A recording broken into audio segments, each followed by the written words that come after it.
Manau, gynyba šiandieną nulėmė mūsų pergalę, privertėm Albą suklysti daug kartų. Iš kitos pusės turim ir suprasti, jie žaidė vakar, šiandien antros rungtynės. Galbūt kažkiek turėjom pranašumą, šviežumo. Dar kas kitas dalykas, tai tikrai nemanau, kad dar žaidžiam tą žaidimą, kurį norėtume žaisti.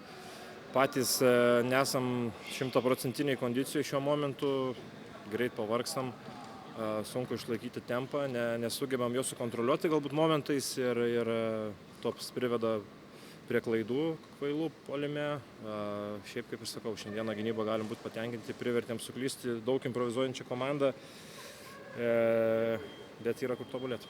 Po praėjusių rungtynių treneris kalbėjo, kad fiziškumo trūko, o kaip šiandien su šituo klausimu buvo?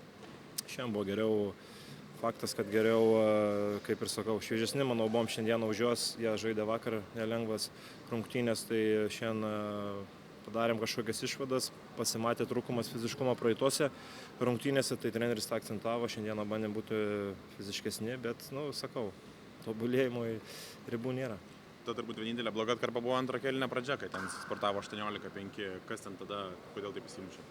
Nesakau, mes dar nemokam sukontroliuoti tempo, per daug galbūt užsiplėšėm kartais greito žaidimo ir nesugebėm to sukontroliuoti, kartais pametam galvas, bėgam.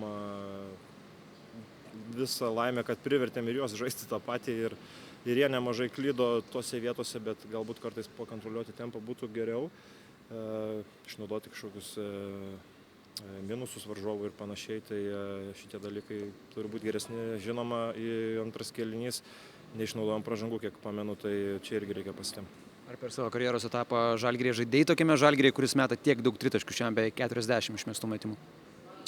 Sunku pasakyti, nepamenu.